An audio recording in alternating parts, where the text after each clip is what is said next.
Going to the freezing point in West Palm Beach. Icy highways strand thousands of drivers, while power outages in the south lead to frustrations and frozen pipes. Right now, we've got 9 main breaks that we're going to repair. Folks are still digging out from last weekend's storm. They're calling it snowcrete, and if you've tried to shovel it, you'll understand why. And we'll take you for a ride aboard an icebreaker in the Chesapeake Bay. From our nation's capital, this is the National Weather Desk. Good morning and welcome to the National Weather Desk. I'm meteorologist Mark Pena. For the second consecutive weekend, a major winter storm is expected to bring snow to portions of the East Coast.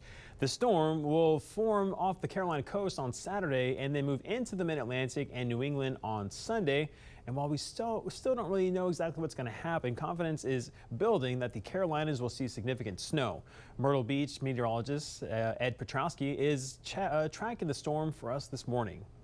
Well, a huge winter storm is expected to develop right off the Carolina coast. The first thing you need is a lot of cold air, and frigid air will pour into the Carolinas this upcoming weekend. It's the coldest air so far this season. Now that that's in place, an area of low pressure develops right off the Carolina coast. That throws a ton of moisture into the area, and it looks like widespread snow for much of South Carolina and North Carolina Saturday into Saturday night. Then this low pressure will parallel the East Coast and bring snow to coastal communities of the East Coast all the way through New England here, and it will be a very fine line between no snow and a heavy snow along the I-95 corridor. Let's talk snow totals. 2 inches possible in Myrtle Beach. Some areas of eastern North Carolina could get over a foot of snow. Snow likely right along the immediate coast, maybe an inch in New York City, 8 in Montauk, and 13 inches in Nantucket. Again, precisely how much snow falls along the eastern seaboard will depend on the track. And that snowfall would add to the nation's snow cover. Right now, just under half of the country has snow on the ground. That's nearly double what it was last month. The average depth is about 3.5 inches. Now, the incoming storm will be what is known as a nor'easter. Meteorologist Hannah Sheehy explains nor'easters and the different types and their paths. Did you know there are 2 different types of nor'easters? Miller A nor'easters typically develop in the Gulf or just off the southeast coast. The storm will then rapidly intensify as it moves up the east coast. In this situation, the mid-Atlantic and northeast states are usually hit the hardest. Icy conditions are possible as far south as Georgia, with severe weather possible in Florida depending on where the storm sets up.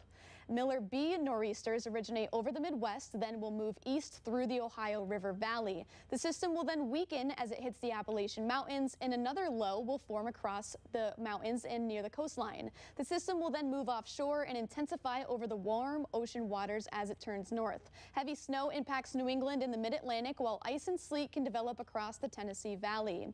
Last weekend's storm was a classic Miller B nor'easter. The nor'easter developed over the Midwest, dropped ice and sleet across the Tennessee Valley, and dumped over a foot of snow in the northeast. The potential nor'easter this weekend is a classic Miller A nor'easter. It will develop off the southeast coast and move north, rapidly intensifying. There are 2 different scenarios with this case. It could have a big storm track brushing close to Maine and dumping snow on the northeast, or it could track south and just stay out to sea. It's already very cold across the eastern half of the country, and now it's about to get colder. Another blast of cold air is arriving from Canada tomorrow and into the weekend. Not only will those bitter temperatures help bring snow to the Carolinas, but it's likely going to help many cities set record lows.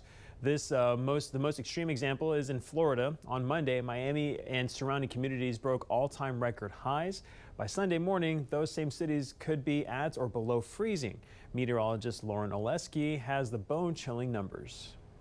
But here's where we're going to be on Sunday morning. Temperatures in the 20s across the Treasure Coast and areas inland near the lake, near the freezing mark. In fact, likely going to the freezing point in West Palm Beach. We haven't seen air this cold since 2010. So we're long overdue, I guess, for air that's going to be near and below the freezing mark. In the Northeast, most everyone from Washington to Maine will see wind chills at or below 0 degrees. Tuesday night's plunging temperatures turned highways in northern Mississippi into parking lots. Hundreds of cars and trucks were stranded on I-55 and I-22 after the overnight refreeze left a sheet of ice across the pavement. The state sent 135 snowplows to clear the road yesterday morning, along with the National Guard armed with food, water, blankets, and gas. It's now been 5 days since last weekend's storm coated much of the south in thick ice, and this morning nearly 300,000 homes and businesses remain without power. Most of those outages are in northern Mississippi and middle Tennessee, areas where the majority of homes rely on electric heat. That's meant several bitter cold nights with temperatures dropping to the 20s or even colder. Sub-freezing temperatures and no heat is also a recipe for frozen and busted pipes, a problem that is now spreading across the region. Hope Salmon has more from Nashville. While frozen branches have been a major culprit since the ice storm hit, many often forget frozen pipes can be just as damaging. Right now, we've got 9 main breaks that we're under repair. We've got 7 under investigation, and that number is going to go up. I spoke with a plumber, Adam Whitehead, while he was out on a call today. He says it hasn't been easy keeping up with the demand since the storm hit last weekend. She had her power went off, and she thought she had drained her water down from upstairs, and it wasn't. Whitehead said this woman's burst copper pipes will cost about $400 to replace. To avoid a situation like this, he says keep your water pressure up by running the faucets, not just a drip. Also, know where your main cutoff is, so you can turn off the water if your pipes burst. That's the meter that feeds your house. You lift it up, and then what do you do? Well, there's a curb cock in there, and you take your meter key and you turn it off. If you turn the water on and nothing comes out, that's a warning sign your pipes could be on track to freezing. Also, look out for a crack or bulge in the pipe and frost or ice on the inside. I want to stress the need to check unoccupied businesses and unoccupied homes to make sure that you've got water flowing in those residences and businesses. In Washington, D.C., the storm began with snow, but then turned to hours of sleet and in some places freezing rain. All that precipitation is now frozen into virtual concrete, making it very difficult to remove from streets and sidewalks. And in some places, those icy mounds are taking up travel lanes. Rebecca Turco has more. Days after the storm, people are digging out their cars from the icy snow. Usually it's like soft and powdery and just move it out the way, but we actually had like our regular like plastic snow shovel. It broke, so now I'm down to this one.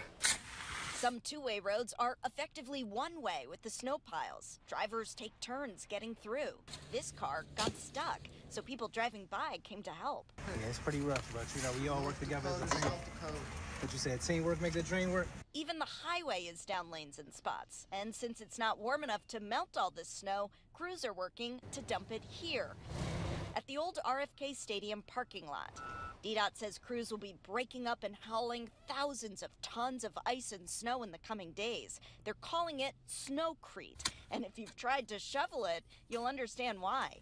Crews will keep adjusting plows, moving from emergency routes and major corridors to neighborhood streets. It's all hands on deck, cleaning up from this tricky storm. But some residents feel it still could have been handled better. I've seen a lot of the trucks just drive by roads that aren't plowed. And it's just like, it doesn't make sense to me. It was like they can lay down the plow and plow the road, but they just go to wherever they're supposed to be headed and kind of ignore the things on the side. Now, the cold air that's been sitting over the Great Lakes is turning the water into ice. Lake Erie is more than 93% covered in ice. Last year, the shallowest Great Lake peaked at nearly 96%. Huron is half covered by water, with Superior and Michigan about a quarter covered in ice. Lake Ontario is just 19% covered, and that's not unusual. Strong winter winds keep the water turbulent, preventing more ice from forming. And speaking of the Great Lakes, check out the Mackinac Bridge, which spans the water between Lakes Michigan and Huron. Yesterday afternoon, thick clouds rolled in, seemingly making the bridge disappear. But just a short time later, the skies cleared and the sun lit up the bridge once again there. And coming up on the National Weather Desk, we'll take a ride on an icebreaker ship to see how they keep America's largest bay clear of ice. And you've heard of earthquakes, but what about frostquakes? We'll explain what they are.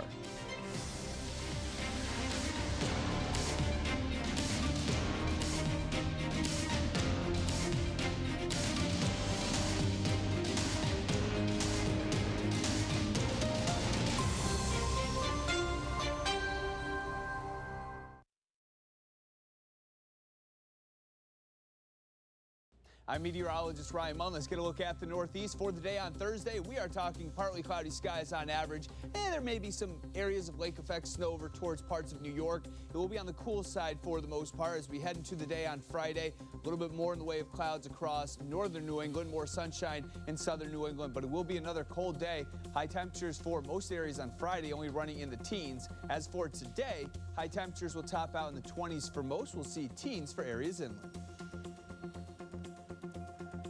Tracking your forecast here as we get into your Thursday morning, and we're going to see those temperatures that are still going to be cold, single digits, even some below zero wind chill numbers. But we do have a lot of sunshine on the way for Thursday afternoon. We'll look at breezier conditions than what we saw on Wednesday across the mid-Atlantic. And we are tracking that next weather maker, that coastal low that's going to be coming at least close to parts of Maryland. But you can see those high temperatures on Thursday, mainly in the teens and 20s, finally back above freezing next week. Hi, I'm meteorologist Jennifer Collins here with your southeast forecast. A chilly afternoon for parts of the southeast heading into your Thursday. Temperatures in the 30s and 40s for parts of the Carolinas, into the upper 50s, 60s for the northern Gulf Coast, into the mid 60s across most of central Florida. High pressure still remains in control, leaving the weather pattern quiet through early Thursday. Then into Friday, we watch as a low pressure area develops along the northern Gulf Coast. This will swing across the southeast through the start of the weekend, bringing a big chill by the end of the weekend.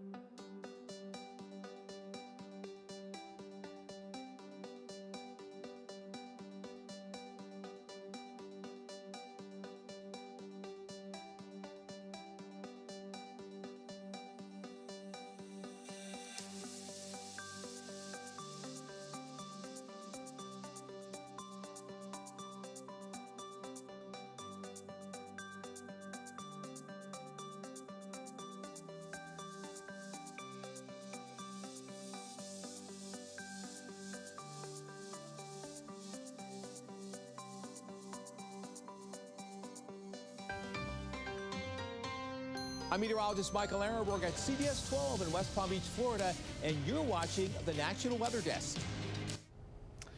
Welcome back. Icebreakers are out in full force on the nation's largest bay, trying to clear waterways following this weekend's storm. Alexa Ashwell was on board one of those icebreaker boats and has the report from Queen Anne's County, Maryland, along the massive Chesapeake Bay. So today you're aboard the AV Sandusky. Two captains. Throw the line up over the top here. Roger that. An engineer. And the DNR's AV Sandusky. We're 80 feet long. We're 120 gross tons. 700 horsepower. Cutting through yards of ice that's several inches deep to keep the water flowing and business moving across the state. We're supposedly designed for 8 inches. I've been on here where we busted 12 inches of ice. Wide open throttle, doing 1 knot. Here, the crew passing through the Queen Anne's Waterman's Basin, where commercial watermen dock their vessels. We only made 1 pass down inside the waterman stocks. If we got too close, the older wooden boats and whatnot, you'd be pushing up the ice against their hull. They may not take that. You're trying to keep the watermen working, all right, because the oyster season. When they're frozen in, they're not making any money, and this is their livelihood. Here we go. The crew also ensuring passable waters in the event of an emergency. It's all about, making sure that everybody has access to the water, regardless if it's our first responders, meaning our fire boats and our law enforcement agencies, our U.S. Coast Guard. It's a job this crew has been doing for decades. This snow event, the captain says, creating the perfect system on the water. We're going to keep on building ice here within the bay. We had all the snow come through, all that fresh water on the surface of the bay is going to freeze first, and with these cold temperatures, it's the perfect system to keep on allowing the bay to freeze up. Especially come nightfall. For now, docking, but the job far from done. Now, the ice and extreme cold has caused headaches for some. For ice fishermen, it's been good news, but as meteorologist Grayson Frund explains, no ice is ever 100% safe. Ice safety is very important, especially this time of year. You don't really know how thick that ice is initially, so there's a high risk of going out there.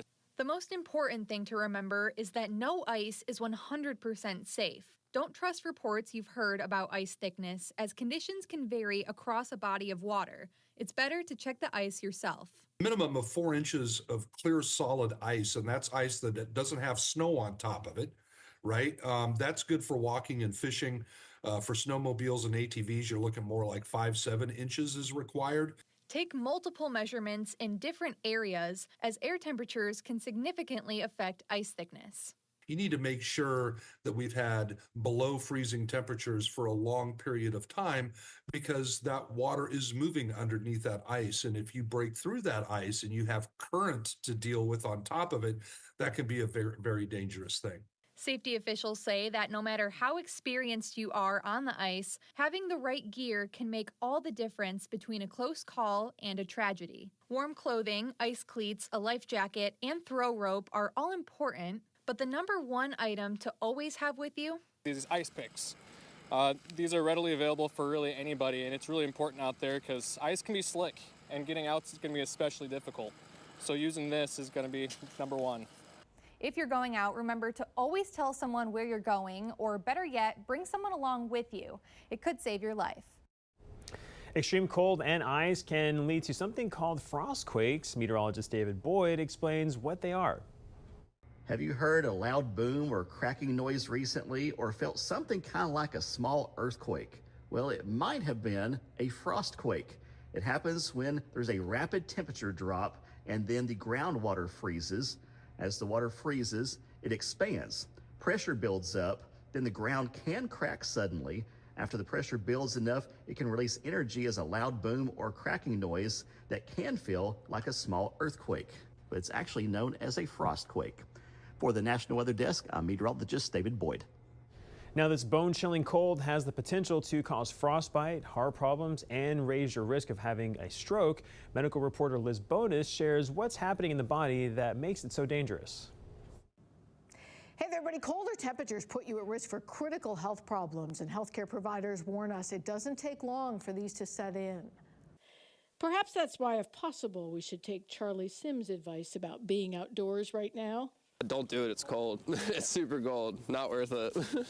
This chart shows he may be right. A wind chill of minus 20 degrees Fahrenheit can give you frostbite in less than 30 minutes. Bill Hawk's already seen cases of this in his emergency department here at Ohio's Good Samaritan Hospital. Top warning sign?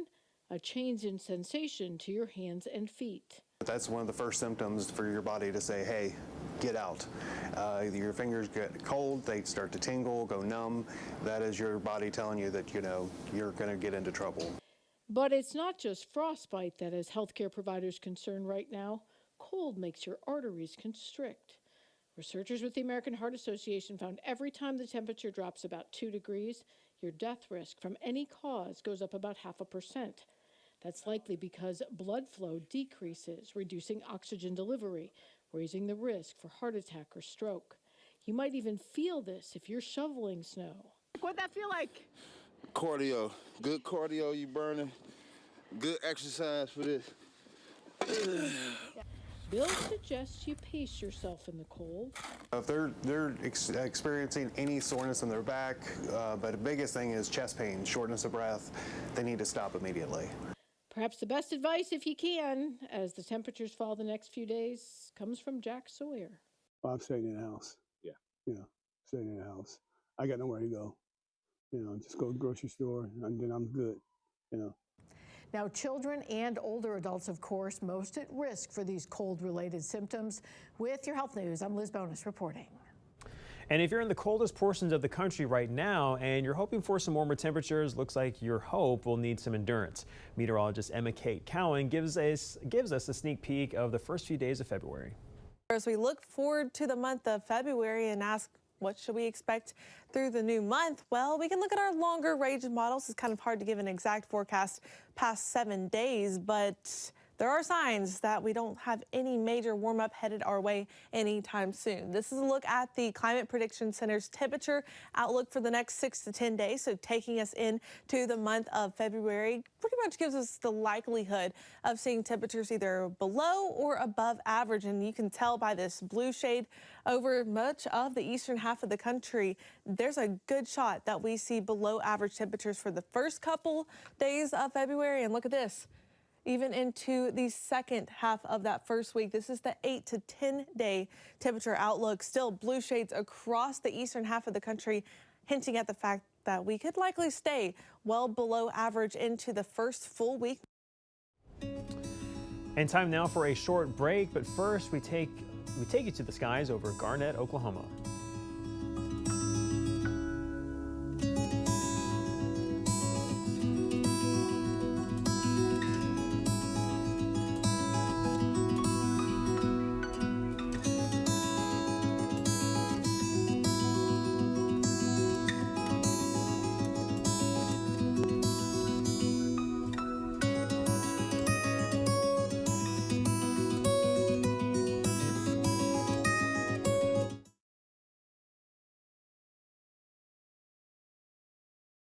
Well, a very good Thursday morning, everyone. I'm meteorologist Andrew Buckmichael. A quick little clipper is going to slide across the Midwest for the day today, and some lake effect snow across the Great Lakes. But it's going to be cold. High temperatures in the teens and 20s all across the Midwest for the day today. Getting a little colder tomorrow for some of us. Look at that 7 for the high in Bismarck on Friday. And as we continue on into your Saturday, a little snow across the northern plains. I'm meteorologist Siobhan Anders. Well, we are gradually getting warmer here in South Texas. We are going to see, of course, a cold start to your Thursday morning. However, it is going to get better. We're definitely going to see warmer temperatures for your Thursday. We're heading up to the mid-60s with plenty of sunshine. It's going to be a beautiful day. Try to enjoy it. Our next Arctic front is going to be rolling through late Thursday night. Well, hi there, and a good Thursday morning to everybody. I'm meteorologist Shannon O'Donnell. Boy, it looks and feels like spring already in parts of the West. Look at San Diego at nearly 80 and Phoenix right behind at 77. Still a little cool air trying to work its way into Jackson Hole. We finally have a return of the rain after a 2-week dry spell. That wrapped up this week in Seattle and Portland. Big disturbance on the way there and more terribly dense fog in the Central Valley of California. And that's the scene from here.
You are watching the National Weather Desk.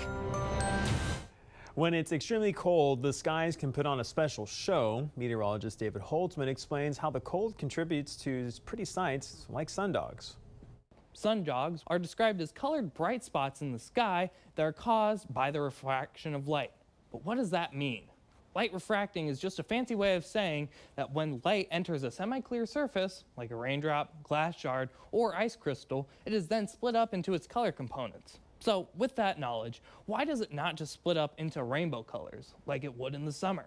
That answer also explains the question why they've been so common lately. Because temperatures have been so cold, ice crystals, which are like a 3D hexagonal shape, have been in the sky during the morning hours. And since they are hexagon shaped, they refract light at a 22-degree angle towards our eyes. So when we look at the sky, the light refracted as 1 or 2 bright spots that will create the optical illusion of a sundog. When temperatures warm up, the ice crystals will not be nearly as present and the illusion will no longer exist.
Thank you so much for joining us. I'm meteorologist Mark Pena. Make it a great day, and I'll see you back here tomorrow.